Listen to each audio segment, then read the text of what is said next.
Hello and welcome to Pull Up a Chair. My name is Vanessa Hartzell. I am so excited for us to sit down today with a good friend of mine named Carly Souza. If you live in Las Vegas Valley, there's a good chance you already know her because everywhere I go, people seem to know Carly Souza. She is a wife, a mom. She's also the founder and director of Fostering Hope here in Las Vegas. We'll talk a little bit more about what that is. But I'm really excited to have this conversation because we're talking about what it looks like to love people in hard places. And Carly does an incredible job. I've witnessed it in my own life. And I believe that this conversation is going to hit on a practical level and also stretch us to look more like Jesus in our daily lives. So Carly, thank you so much for taking the time to sit down. I would love for you to just share a little bit about yourself. Give us some background information. Yeah. Born and raised in Las Vegas. Truly my favorite place in the world. Got married at 23, and the Lord very early on put the call to be involved in foster care on our lives. We jumped into that much more quickly than I would advise anyone else to, but it's what the Lord called us to do. And so a few months after we got married, we brought home a sibling group of 4, and that is where our adventure into foster care started. That's amazing. And it's been amazing to watch your family. We've been friends for about 15 to 18 years. And to watch your family grow up and morph and change and be added to and subtracted from and all of those things along the way. Where do you feel like that call of foster care, has that always been a part of your life, or when did that happen? Actually, I was in the 3rd grade. There was a girl in my class that was adopted, and I just thought, wow, how incredible that her parents chose her. Yeah. My parents didn't choose me. They got stuck with me. Thankfully, I think we're a good match. But I remember thinking from that early age, I wanted to adopt one day. And I didn't know what that looked like. Probably international adoption, mostly because that was all I was familiar with at the time. And then one day, shortly after John and I got married, we were sitting in church, and the missions pastor had expressed that there was a desperate need for foster parents in Clark County. And so we just sort of tossed around the idea. It wasn't something where we were like, oh, we feel a desperate call for this. But it was like, hey, we could jump in and help. Short term, you can do anything hard for a short period of time. Yeah, that's what the Lord always wants you to think. This is just a very quick little, right? But that was more. That short period of time started 18 years ago and never came to an end. So here we are. Yeah, and you took in a sibling set right off the bat. Yep. So we had been married just shy of 5 months, and we brought home a sibling group of 4, ages 7 months to 3 and 5. Wow. And that was on behalf of foster parents everywhere, right? Give us this glimpse of the romantic version of foster care and what you saw, because I'm guessing that they don't match up. Sure. Well, the goal of foster care is always reunification when it's safe and healthy. So we thought, again, you can do anything hard for a short period of time. These kids will be in our home for a very small window. We'll get to love on them and help be a part of these beautiful reunification stories. And in our case, that's not what happened. Our kids were with us for a few years before they eventually needed what's called an adoptive resource. And we became that. But I think no one can tell you how hard the journey of foster care will be because it's hard to put into words. I mean, everyone's case is obviously different. There's different reasons that kids go into care, all because of no fault of their own. And so everyone that's involved in the foster care case, the caregivers and the children, the entire situation is out of the control of both of those parties. And so you both are just at the will of so many other people's decisions. Yeah. But I often tell people, I think foster care is one of the coolest ways to get the gospel to unreached people. There is almost never any other circumstance where you could literally bring a stranger into your home and love on them and care for them in very intimate ways and get to share the love of Jesus with them for an unknown period of time. And sometimes that's the hardest part. It could be a few days. It could be unending. Yeah. But it's an incredible way to reach people. So most of us, I would say, see suffering and we try to avoid it at all costs, right? Yeah. But something different happened in you. Like you see suffering and you seem to lean into it. So tell me a little bit more about that. Why do you think that has happened? Why do you think that you see hurting people and you lean in instead of run away? Well, I think one of the misconceptions that Christians have is that if I'm doing what God has called me to do, it's going to be easy. And that is entirely untrue, as I'm sure you know. Yes. But oftentimes when we are walking in God's will is when things are the most challenging. And so I think in the case of foster care, it would be because the people that I'm watching suffer are suffering at no choice of their own. And so for kids that are in foster care, they're experiencing a lot of challenging things. I mean, if a child is born drug or alcohol exposed, that's oftentimes something that they can never overcome. Yeah. And so I think being able to lean into that, knowing that it's not by any fault of their own, it's helpful. Reframing and having that mindset of like, even if they choose to do all of the right things, this is still going to be an ongoing challenge in their life. And so I think when you start to lean into suffering, the more that you do it, the easier it gets. Yeah. In the sense of like almost like a muscle, right? Yeah, that there's absolutely. a part of you that is being poked that the first time it's overwhelming and it's really hard.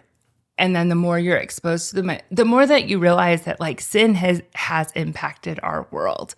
And the more you start to realize that there's a lot happening in our world that is outside of our control that happens to us, right? I know you're a Tara Lee Koppel fan, and she says that we don't sin in a vacuum, that the sin in our lives trickles out, it impacts other people. And so this suffering that's just around us, and maybe it's foster care, maybe it's not. Maybe it's, just walking with a friend through a really hard circumstance, realizing that, man, that sin has consequences, and it might not be because of my sin. It might be, but it could be because of the sin of another person that, man, the world is broken. And you, whether you like it or not, get a firsthand look at that. We all do, right? A firsthand look of how that's impacting other people. What has Jesus taught you about people through foster care, through adoption, through ministry? What have you learned about people? People are challenging.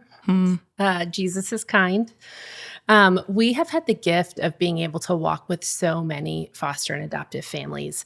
And just like what you were saying, at the core of all of it is hurt. And so that has been the gift of having a support group, is that we can sit around a table. And although the challenges we're having with our children might be different, it comes down to hurt and loss. And so being able to sit together and say, hey, my pain might be different from your pain, but we're both hurting, and recognizing that. And just having this desire for no one to have to walk through suffering alone. And the gift that community is in that space where you might be having the hardest day of your life. And when you're the one in that season, you're like, Lord, why did you allow this to happen? And then fast forward a year or two, many years later, you might be able to walk by someone who has experienced that same exact thing that you have. And then you're like, okay, Lord, there was purpose in this pain.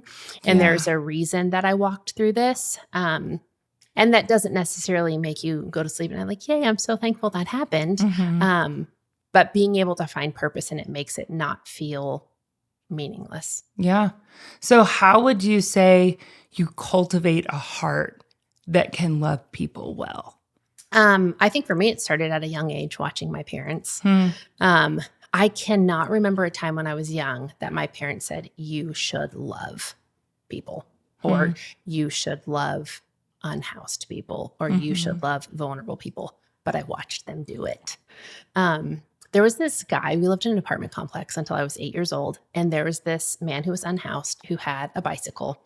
And every day around the same time, he would cycle. We were in the second floor apartment, and he would cycle and like honk his little thing on his bike. And my mom would open the sliding glass door upstairs and be like, just a second. And she would go in the kitchen and make him a sandwich, put it in a baggie, and literally like toss it to him over the balcony. And he knew. Around lunchtime every day, if he cycled in front of our house, she would give him a sandwich. Wow.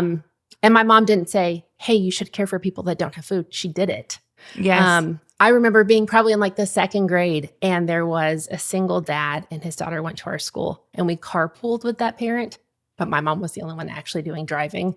But she never said like, hey, I'm going to do this. She just did it. And she would still say, I think to give that little girl dignity, like this is someone we carpool with, not this is someone we're constantly giving rides to. Yeah.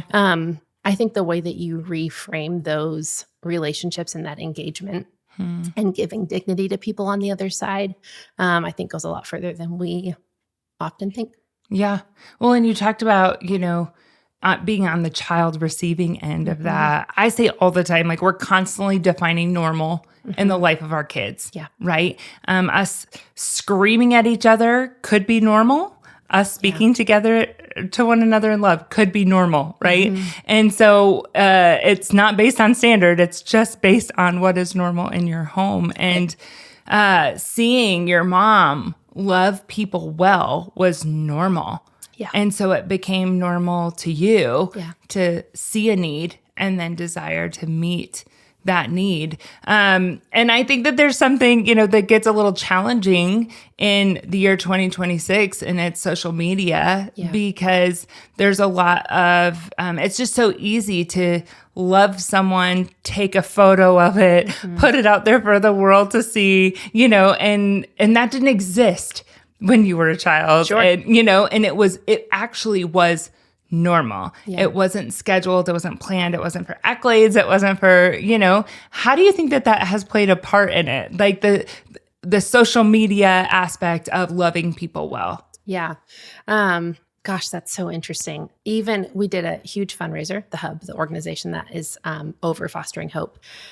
We did a big fundraiser a few months ago. And even my mom, in trying to help come alongside this fundraiser, she was like, man, I want to share pictures of my friends. Yeah. But I want to do it in a dignifying way. So one of the things she would do is say to her friend, like, hey, we're trying to raise money for this campaign. Do you want to take a picture with me? Would you be okay if I post it? And that would be the same in any arena. Like, would, Sure. Hopefully you would ask your child's friend's parent, like, Right. would it be okay if I post this picture on social media? So I think getting consent is always wise, but I do think there's ways that we can share people's stories in a way that is dignifying Sure. and honoring. And even in the words we use, right? Like, this is one of our outside friends, or this is someone who is unhoused, or this is a child that's in foster care. I think the way that we even say things to where we're saying this is a situation they're experiencing, this isn't a label that we're putting on them. I think that is something that is dignifying to the people that we serve. What do you think are some misconceptions that Christians have around serving people in difficult situations? I think for a lot of us, it's a checkbox, right? Like, oh, did I read today? Did I, love someone? Did I engage with the lost? And I think you have to really check your heart to make it become a lifestyle and like living in the way that you would honor the Lord in all the things that you're doing. Yeah. But I also think there is, just like we talked earlier about exercising the muscle, you almost have to get over the initial hump. And that's something where I think if you're parenting small children, you have the ability to pour into them this desire to care for vulnerable at a young age, so they never have that hump as an adult. So like that was something I had the blessing of experiencing as a child. My kids have been able to experience that. And sometimes I think it's hard to be a ministry kid. Yeah. Amen. They do a lot of work that people don't recognize. And so even trying to honor my kids in the fact that like, hey, I know that you don't want to be here for 7 hours and I'm sorry, but thank you. Yeah. But I think ingraining it into them at a young age so that as they grow up, it's not like, oh, this is something I need to start doing because now I'm an adult. But this is something that I've always done. Yeah. Like it is what is normal. Yeah. In Christian circles, do you feel like there is an us versus them mentality? Like us, we're the cleaned up, we're the put together, we're the Jesus follower. And then there's them who are lost, who are broken, who are, you know what I mean? Yeah. Like, how do we address that? Yeah. I mean, we even say like, this is not an us versus them. We're all in this together. Like every single human being on the planet was created in God's image. And some people have the gift of knowing Jesus and some people have not yet received that gift. Yeah. But that is a way that we can engage with our brothers and sisters all over the world. But I think when you really have to just reframe your mind when you're going into something. And I do think back to the social media thing, Like being cautious of like, there is this fine line of raising awareness, but also, hey, look at me, look at what I'm doing. Yeah. And I think, again, that's something we're modeling to our kids. Like, are you loving on this person because they're a person in front of you that needs help, that has value? Or are you doing this because, hold on, let me take a picture really quick. Right. And so I think kind of addressing some of those things before you even go into, for us, it would be an outreach situation. Sure. And so like before we go and feed people at the park or do a event for children in foster care, like what's your heart position? Why are you doing this in the first place? Like, is it so that we can get accolades, so that we can get a pat on the back? Or is it because this is literally what God has called us to do? And so trying to have a heart posture going in. And I think sometimes even in the middle of it, saying like, why am I doing this? What's my motivation behind it? Is it because, I want someone to see, or am I doing this strictly because it's what God's called me to do? Well, and if that's something that like pokes something in your heart, we just did an episode talking about how to find freedom from pride and praise, and how our identity is rooted sometimes in the praises of other people. So go back a couple episodes and check that out with Melissa Jackson, because that was just a really good conversation about that same idea of like, man, what is my heart motive behind loving people well? And it's a difficult thing to kind of assess even in our own self. Because even if you're not doing it for public accolades, I think sometimes you can go into something with like this will make me feel better.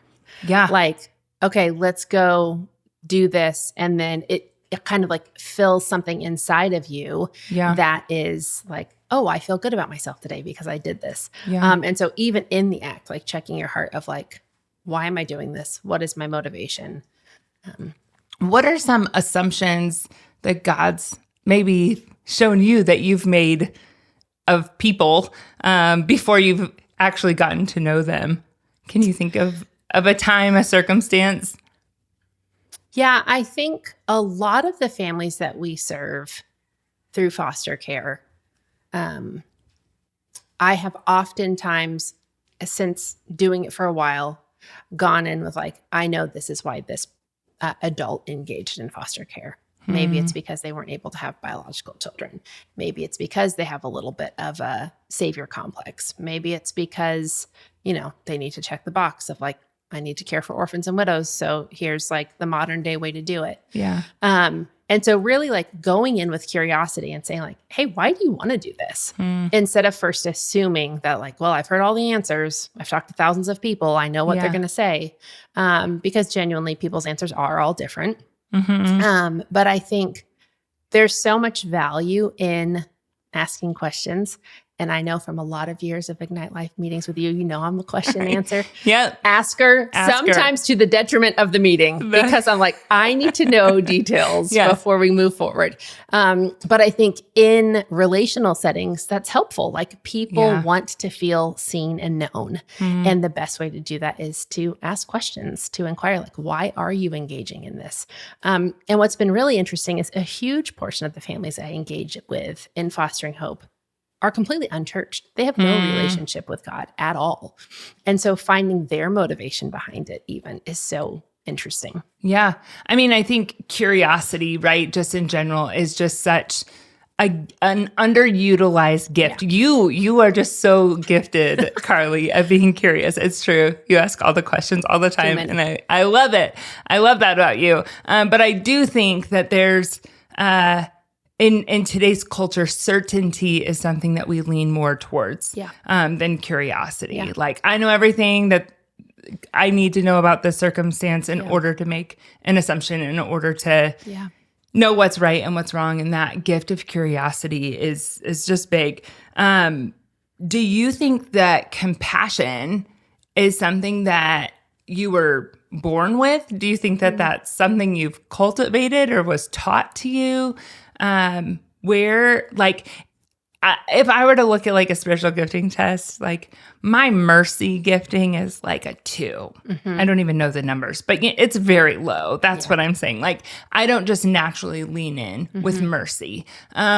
And so do you feel like compassion is something that even I, Vanessa Hartzell, can grow into, or were you born with that? I think it's a little of both. I do think, and I have even seen this with my own children, like they have all grown up and literally been born into the ministry life. And like, you're coming with me. This is what we're doing. Yeah. And some of them just naturally have an easier time with it than others. But I do think, again, it is a muscle that you can grow. But I think there is, it is one of those things that once you take the first step and you start doing it, I think for foster care specifically, the concept of foster care is so broad. And I think it's so easy to turn away from an idea or a concept rather than a person and a face and a name. And so I think even if you're like, oh, I'm having a really hard time getting there with like, we're going to go and we're going to love on these people and I don't feel like I have an ounce to love. I think once you just take the first step of doing it and you're like, wow, like I literally sat with 5-year-old Sam today and like read him a book and he hasn't had one-on-one attention in a long time. And so I think that it almost like pricks something in you when you're like, okay, this is no longer a concept. This is an actual person who is experiencing probably a pretty tragic loss and being able to be someone that loves on that person, even for a short period of time. I think is a gift. Well, so that made me think like, that's how we love people that are like on the fringes of our life, right? Like we've been talking about people on the fringes more than likely. Unlike your sweet mother, Joe, you know, I might not have friends that are unhoused people that are, right? Like those are people on the fringes of my life that I might pass by, or I might have the opportunity, the invitation to go see. There's also this ability to love people who are entrusted to me, right? As they walk through suffering. And I've seen you love both well. And I really would say that authentically, I feel like you love both well wholeheartedly. Like that there isn't you don't extend more love to people who are on the fringes or the people who are entrusted to you than you don't, you know what I mean? Like that there's an authenticity of how we show up. I remember when one of my kids was in first grade and I did not like his teacher. Like, I just couldn't figure it out, you know? Like, I genuinely usually like people and can figure out how to connect with people. And I couldn't. We were just not the same. I didn't care for her. I didn't care for the way she was interacting with our family. And there was a day that I remember I decided to go and buy her a cup of coffee and walk into the school and sit down with her. And this other mom's like, why are you buying her coffee? Because the parents, the moms, we didn't really love her so much, right? And I was like, because right now, like I only know what I know about her and I need to know more. That curiosity piece of like her becoming a person to me. And so I walked in the classroom and I brought a cup of coffee. It was after hours. We had arranged, to meet up. And I learned that she was walking through some really hard things. I had learned what was going on in her marriage. I learned what was right. And all of a sudden, there was a compassion and a grace that was birthed in me because she was a person. So how do you think how do we get there with people that we love, that are entrusted to us, that are like, how do we walk with people that are entrusted to us well? I think sometimes we think that, okay, so someone is hurting, right? So you have just learned that this woman is like struggling in her marriage. Sometimes I think we have these ideas of to be able to help, it has to be grandiose, which I don't think that's true at all. I think it's the little things that matter the most, like making people feel seen. And so maybe it's like sending a text message as soon as that person pops into your mind and just being like, hey, I want you to know I'm praying for you. Like, I know you're in a tough spot right now. Maybe it's dropping dinner off at someone's house. It might be just going and sitting with them. There have been a handful of times where I have been with someone who is experiencing a very challenging thing.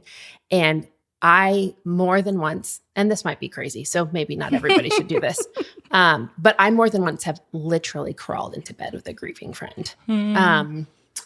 A really good friend and a foster home mom lost her husband a few years ago. And I went to her house and she could not get out of bed. And at that moment, I was like, it's my job to get in bed with you. Now, clearly, same sex only, like there's some smart boundaries to have around it. But there are times when you literally just have to sit with someone in their mess, in their grief, and you don't have to say anything. Because in a situation like that, there was nothing I could do to fix it. But to help her not feel alone, even for a little bit of time, so she could just weep, I think was what was needed in that moment. But I think sometimes we're like, oh, I can't fix it. I can't make it better. So I'm just not going to do anything because we feel like the small things aren't enough. And then you're kind of like, oh, that's weird. Like, I think we just make too much of it too often. We recently have helped with a church plant. I'm in charge of guest services. Listen, we had Rosie on here, Sovereign City. Heard the whole story. It is incredible what the Lord is doing. But I'm over our guest services team. And a few weeks ago, I just decided I have like 70 volunteers. There's nothing I can do on one day to thank all of them, but I can thank one. And so this past Sunday, I had a handwritten thank you card and I had made a loaf of sourdough bread and I just brought it to this volunteer. Like, you have faithfully served every week for the last 19 weeks. She's there for setup, for teardown. She's there for both services. And she's just incredible. And she literally came up to me in tears, like, why did you choose to thank me? And so I think that like that loaf of bread probably cost me $1 to make. Right. It was a thank you card and a stack of cards I had on my desk already. Like, it takes a little bit of intentionality, but like you would have thought I wrote her a check for $1 million. Like, so I think sometimes, you know, that saying, it's the thought that counts. Yes. If that was really true, I got a lot of thoughts all the time. But I'm like, man, even one or two of those things a day that I could be intentional about, like just making sure that this person knows that I love them, I see them, I value what they're doing. And that might be in a serving role. That might be like, I had taken a video of a friend's 2-year-old and her mom was in the background, and I didn't realize it until I was watching the video back the next day. And she just had this smile on her face of like, she's the most delighted when she's being a mom. And I sent that video to her and I was like, you are doing exactly what God has called you to do. Like, your face shows it. And she was like, you have no idea how badly I needed to hear that, because she's been screaming for the last 2 hours. And so I think like when the Holy Spirit gives us those promptings, being like, oh, that's dumb, they're going to think I'm crazy. People probably think I'm crazy all the time. But on the off chance that it is what someone genuinely needs, do it. Do it. And I feel like on the practical sense of that, one of the things that I have really worked on is that when someone tells me like, oh, on X date, I'm having surgery, if you'll remember to pray for me, to go into my phone and to put it on my calendar, because I won't remember to pray for you, and I won't remember that you're having surgery. But if I can put that on my phone, then like, I don't feel like that's cheating. No, you know what it's I mean? intentionality. Yes. You know, our dear friend Mary, who lost her son, I think it's been close to 10 years. I remember so clearly right after he passed, her saying to me, my greatest fear is that he will be forgotten. And in that moment, I put his birthday and the date that he passed in my calendar. And I text her every single year on his birthday, on the day that he died. And like, in all fairness, how much work is that for me? Right. Almost none. Right. Reoccurring appointment. Right. Yes. But every year she's like, you have no idea how much it means to me that you remember. And we do little things like his favorite game to play was Uno when he was in the hospital. And so on his birthday, we'll play Uno with the kids. And like, that's so small. But I think, man, if I had lost my child, like, that's what I would want. I would want his memory to be kept alive. And so I think, like you're saying, is it a cheat code? Right. I don't think it is. I think or it's maybe it intentionality. is. Maybe it's both. You know what I mean? Like, it might be, but the reality is, otherwise I will not show up for you. Well, and to trust that neither of our brains have the capacity to remember July 29th or whatever day it is. Right. And so you said, so I think that we have to get super practical Yes. in loving people, right? Like we have to write it down, put it on a calendar, tell somebody else. I mean, whatever that is, help our spouses out. Yeah. I mean, how many times I have to be like, Evan, this is coming up. Yeah. Hey, don't forget, right? Because that's just real. Like our brains can't handle all the things that we're supposedly supposed to handle. But then the other thing that you said is sitting with someone. Yeah. And I think that is, for most of us, I'll put myself in that category because I'm a lover of words and I don't want to say the wrong thing, right? I want something of value to come out of my mouth. And so then I'm like, ugh, maybe I just won't do anything, right? Because I don't know what that looks like. I don't want to offend, so I don't, right? Yeah. Walk us through in a very practical sense. Like, I find out somebody's going through something hard. What do I do? Yeah. I think obviously it depends on the situation. Sure. But I think the majority of people, like 99%, even if they say they want to be alone, they don't actually want to be alone. Yeah. I think they maybe really don't want to talk. There have been a number of times I have sat on someone's couch and said 0 words. And it's uncomfortable. But I think if this is what this person in crisis needs right now, I can make myself uncomfortable for a little while. I think small gestures, writing a card, dropping off coffee on someone's doorstep, making a meal. I think a lot of those things almost feel like old fashioned. But I mean, I've gone to someone's house and been like, I know that you're drowning right now. Can I please fold your laundry? And someone's like, oh, but my underwear. And I'm like, I don't care. I have 9 children. I have folded a lot of people's underwear. It doesn't bother me. Yes. And so I think there's things like that where you can, and I think judging on how well you know the person, right? And how much the relationship is established is whether or not you like force your way in. But I think if someone is truly like, no, don't come over, then that's when you leave something on their doorstep or you send a text message or you do something to check in. Yeah. But I think most people truly in crisis actually don't know how to be helped. So when you say to someone, hey, let me know what I can do, and they don't tell you anything, it's not because they don't need help. It's because they are so much in survival mode that they're like, I have no idea what I need right now. And so then that's when I think, again, depending on the depth of the relationship, like, you know, your friends' kids that go to your school, get out at this time, you know where they live. And so that's when you almost end up saying, hey, I'm going to do this, instead of asking for permission. And still, obviously, if they say no, then you respect that. Yes. But if you're like, hey, I'm picking up your kids after school today, I'll grab them some dinner and then I'll drop them off. I think doing something like that is, when someone is in crisis and they cannot make a decision, making a decision for them, I think sometimes is the best thing. But you have to know, walking into someone else's mess, it's not comfortable. And again, going back to what we said at the very beginning, that doesn't mean that it's the wrong thing to do. Yeah. So if you're like, this sucks, I want to leave, this is terrible, you're probably doing what you're supposed to. I thought this was going to play out differently. Yeah. Right? Yeah. So what I know about your life is that it is very full. I mean, I got 3 kids, you got 9, you know? I mean, they're getting bigger. Yours are getting bigger. They are. They're spreading their wings and flying adults. But I know that even regardless of that, right, your life is very full. How in the world do you create margin to go climb in bed with someone? How in the world, right? Like on that practical level of like, I'm trying to think through what is every obstacle that would keep me from loving someone well. Being uncomfortable, absolutely one of them. Not knowing what to do, right? Okay, but you've given us those things. I know what to do. But like, how do I do it? How do I make space in my life for that? Sometimes it means dragging your kids along with you. There have been times where I have gone to care for a caregiver and I have taken a few of my kids with me. And shockingly, it's actually helpful because then I can spend time with the caregiver and the kids play.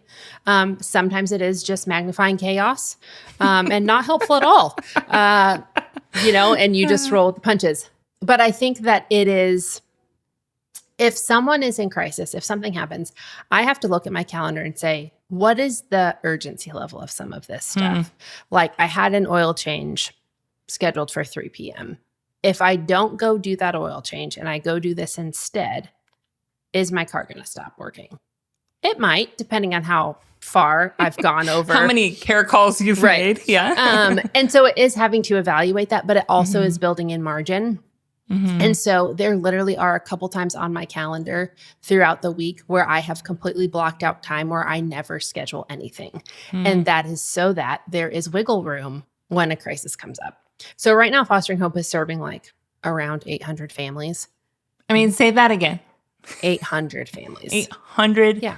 families. It's a lot. Yes. So clearly not 800 on a daily basis. Sure. But we have a resource center called Hannah's Closet where hundreds of families are coming through there every month. We have a support group. We have all sorts of programs.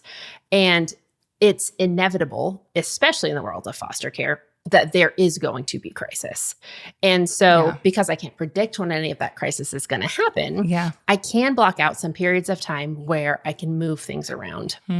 And sometimes you might have to say, hey, Vanessa, I know we were going to meet up for coffee. And as much as I really want to have coffee and hang out with my friend, I have to do this. And so it is sometimes shifting things to do something that is more urgent over what is preferred.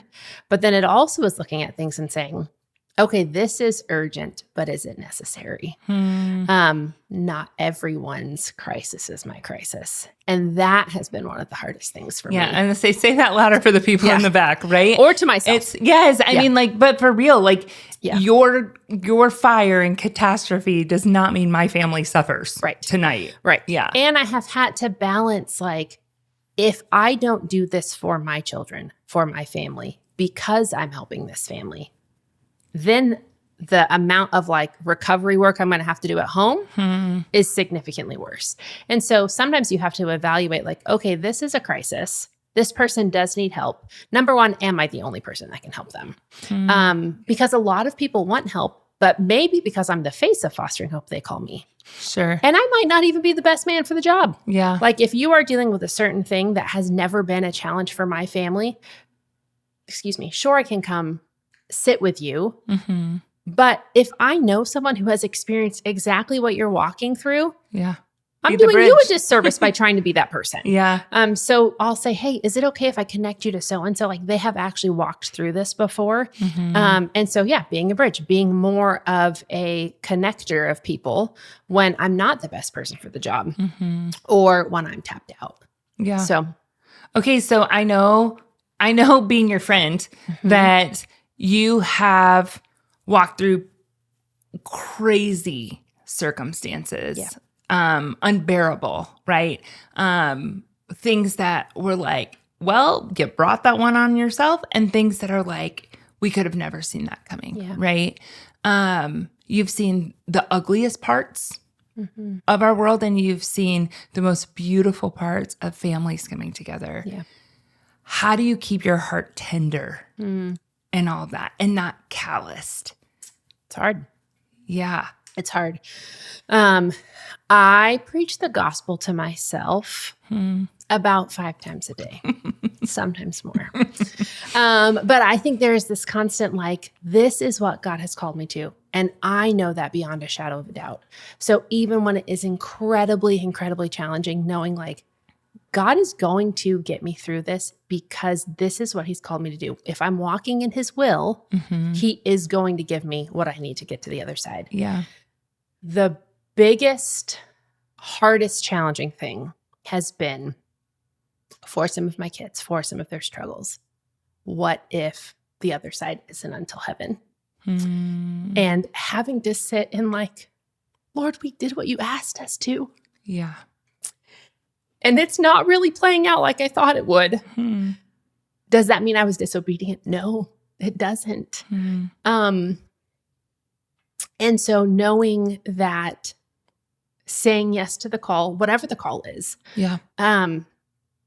most of the time, all of the time, the gospel is costly. It's free, but it's not cheap. So being able to be in that space with people with my own family. And in the position that I'm in, having to protect my kids and their story while also wanting to be transparent that like, this is really challenging.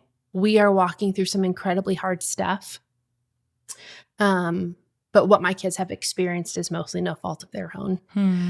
So throwing them under the bus is not fair. Yeah. So yeah, I mean, it's a hard thing. Yeah. What has the road that the Lord has placed you on, how has that impacted your relationship with Jesus? Let me tell you, I am desperate. The first thing I do every morning is, I think I've told you this before, I stopped reading my Bible with my eyeballs a couple of years ago, and I listen to it. I have been like a podcast listener, an audiobook listener for years and years and years, and for so many years struggled with retention after reading the Bible. So I would do it because I knew I needed to. Yeah. I would hang on to like a little morsel, but I would mostly forget what I read as soon as I walked away.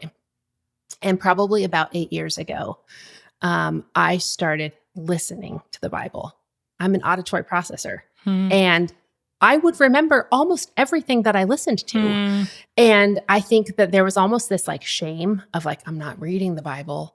And one day I was kind of like, that's so dumb. Listen, the early church, they didn't have a Bible to read. There you go. It was all oral. It was all oral. Thank you. Yes. Freedom for you. And so, yeah, just finding like, what is the way that the Lord has created me? How can I connect with him? So the audio Bible is like my go-to. With Tara Lee Cobble, do the Bible in a year, every year. And I think this is year like 10 or 11. But then also like other forms of study. If I need to, I do think there is value to putting your words on the page. Absolutely. You can't hear capital LORD. You have to read it with your eyeballs. Yes. But I can listen and read at the same time. You know, there's other things that I can do to like engage. But I have been a little bit fascinated with people deconstructing their faith. I grew up as like a kid in the 90s with 90s Christian parents. And there was some crazy stuff my parents did. And they own it now, which I'm thankful for. But like I wasn't allowed to watch Disney movies that had magic. Basically every Disney movie. And then as they had been believers for longer, they had kind of chilled out on some of that stuff. And I feel like we've been able to have really healthy conversations. But I have talked to a handful of people lately or read a handful of books of people who have completely walked away from their faith. And I'm like, I am so desperate for Jesus every day. How do you go from being in that place to completely not believing? And so because of being so curious and like wanting to know, I'm like, tell me more. Like, I want to know what made you turn your back. And almost always it's suffering. Yeah. But it also, the kind of theme tends to be, I think a lot of people had a relationship with either the church or a person in the church rather than with Jesus. And so constantly making sure whoever hurts my feelings at church, whoever hurts my feelings in relationship in other arenas, what is Jesus saying to me? What is the word saying to me? Like constantly going back to that as a, like that's the gold standard. Yeah. But how do I keep my heart soft when so many hard things are happening? And I just constantly think, for whatever reason, this is what the Lord has called me to. And the amount of my suffering is nothing in comparison to his. And like, if my heart aches and bleeds over my 9 kids and he's got a couple billion. Yeah. I mean, there's a lot, you know, how much more? And so I think like really pressing into like, what is the heart of a father? And how is he loving me? And choosing at the end of every day to say, okay, like, where did God show up for me today? Choosing to be thankful, choosing to look into like the small moments that I could easily glance over if I'm so focused on the hard. And so not dismissing the hard, Yeah. Still It's real. acknowledging it. Yeah. Yeah. But saying like, okay, this really was terrible today. But these are the places where the Lord showed up, and like recounting at the end of every day, like, yes, this is hard, but God is still good. Yeah. And being able to have that as a practice of, okay, Lord, I didn't expect this. I don't like this. I wish you would do this differently. But ultimately, like, thank you for being sovereign. Thank you for being in control. Thank you for doing this, this, and this. That has shown me a glimmer of your goodness, like in the middle of really hard things. Well, Shelley Giglio, I'm a big fan of hers. I remember hearing her a while back, and somebody said, like, what keeps you going in ministry? And she said, thick skin, soft heart. And that has become something that I'm like, okay, thick skin, meaning I'm not going to get offended over this. I'm not going to be certain on this. I'm not going to like already have it all figured out, right? Like, but I'm going to keep my heart soft. And because the things that break God's heart, they should be breaking ours too. Yeah. You said not all things that are uncomfortable are wrong, right? Like it's uncomfortable to love people in hard situations and messy places. Yeah. But man, you look a little more like Jesus every time you walk away from it. You started a practice 1,000,000 years ago. Yeah. You can tell us exactly how many, of practicing gratitude every single day. Just share with us a little bit about that practice and the impact that it's had on you. Yeah. Again, it came from my parents when I was a little kid. The month of November, every day we would say something we were thankful for. And so as I became an adult and like Facebook became a thing in the month of November, every day I'd post something I was thankful for. And one day, I think it was like 11 or 12 years ago, December 1st was rolling around and I was like, oh, I still think I have like a few more things I could be thankful for. So I challenged myself to do it for 100 days.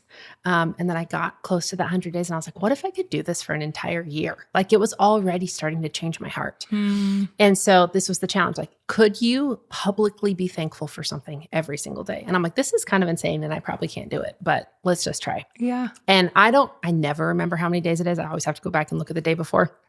But it's like 4,600 and something. And it forces me at the end of every day to be like, even on the very worst days, there has to be something that you can be thankful for. And some days it might be like, I ate a really good peach today. It was juicy. Right? Praise the Lord for peaches. And some days it's something like incredible and huge and miraculous. But it's like, is God more or less good? On days that I can only be thankful that a peach tasted really good or that it's bedtime. And I think it's safe to say that in the last 11 years, you have not only had good days. Oh, yeah. Probably more bad ones. There's been a lot of very hard days that you've walked through. And even on those days, how has taking an inventory for gratitude, what do you think that practice has done to your heart? Yeah. I mean, I think I go through every day looking for something to be thankful for. And so it adjusts my heart posture from the beginning. So instead of being like at the end of the day, like, oh, I don't know if there's anything I could be thankful for. Like I go throughout the day like, wow, the mountains look stunning today. Or like, wow, did you see those flowers out front had bloomed? Yeah. Or one of Tara Cobble's other things right now is intentionally letting people cut her off and then praying for them. And so even stuff like that, like I'm really thankful for this man in front of me that just cut me off. Lord, I pray that you would just bless him. I pray wherever he's going that he is super late, that you would just, be with him in all his interactions. And so I think like you go throughout your day choosing, like looking intentionally for ways to be thankful. But I think even when hard stuff happens, that your heart has already been shifted. And so it's almost a slightly softer landing place for the hard things. Like there's soft soil there. That's so good. And I know. It's scientific. Like if you're thankful, it literally changes your body chemistry. And so I think. So when you're 130, who's going to be laughing? Right? Oh, Lord, I hope I'm in heaven by then. But that's so funny. So these are some things that I feel like you've learned about yourself and about other people. What do you feel like you've learned about the heart of God walking with people through hard? I think, well, for starters, I think I'm God's favorite. But everybody is. Yes. Which is really great. Yes. But I think every day when something really challenging happens, he is making me look more like him. And that's not easy. Yeah. I started working out like 6 months ago, which is also the influence of Rosie Harris. But I never in my whole adult life exercised ever. And the first time that I went, I could barely lift 5-pound weights. And I've like more than tripled that now. But I think that is so much like getting to know the character of God. Yeah. It does in the beginning feel so uncomfortable and so unfamiliar. But I think just like the thankfulness, like the more time you spend in the Word, the more time you spend getting to know who God is, the more you see him in everyday life. Yeah. And so like getting to see redemption for some of my kids, although for the few that we have seen have complete turnaround stories, it has been a many years long process. Yeah. I would really like God to work on my timeline. Most of the time he doesn't. Yeah. But I think like getting to see God's goodness come out of incredibly, incredibly hard situations and being able to reflect back and be like, that only happened because of God. Yeah. Because he's good and he's faithful and he loves and cares for us, even when we do really stupid stuff. Yeah. But I just think he's so kind. I think he's so kind. And that doesn't mean that he's not also spicy. There are times when God has to be God, right? Yeah. Like in the... A loving father disciplines his children, right? Yes. But I think his heart is so kind. Yeah. Yeah. Carly, thank you for sitting with me today and for having this conversation. And this wasn't anything when we originally talked about you coming and doing this. I was like, there's nothing that you have to study for. Yeah. This is your story. You are a person who walks with people well through hard things and loves people so well. And as you talked about how, showing up for people in these ways that are small and profound and intentional, I think what was never your intention, but you grew a community around yourself that you haven't always been the person reaching out. Now, because you've loved people so well, when your life hits some bumps, those people show up and they love you well. And that's never the intention to give so that we can get, but it's the kindness of God that's the design that as we overflow onto other people, when we're in need, they come back and fill us back up. And so I think your life is just so beautiful to watch, and your authenticity and love for people. So thank you for sharing that with us today. We will stick a link in the show notes for you to learn more about the Hub and how you can get involved and be a part of foster care and serving in our city, and so many opportunities for you to give and to serve. Thank you, Carly. Thanks, Vanessa.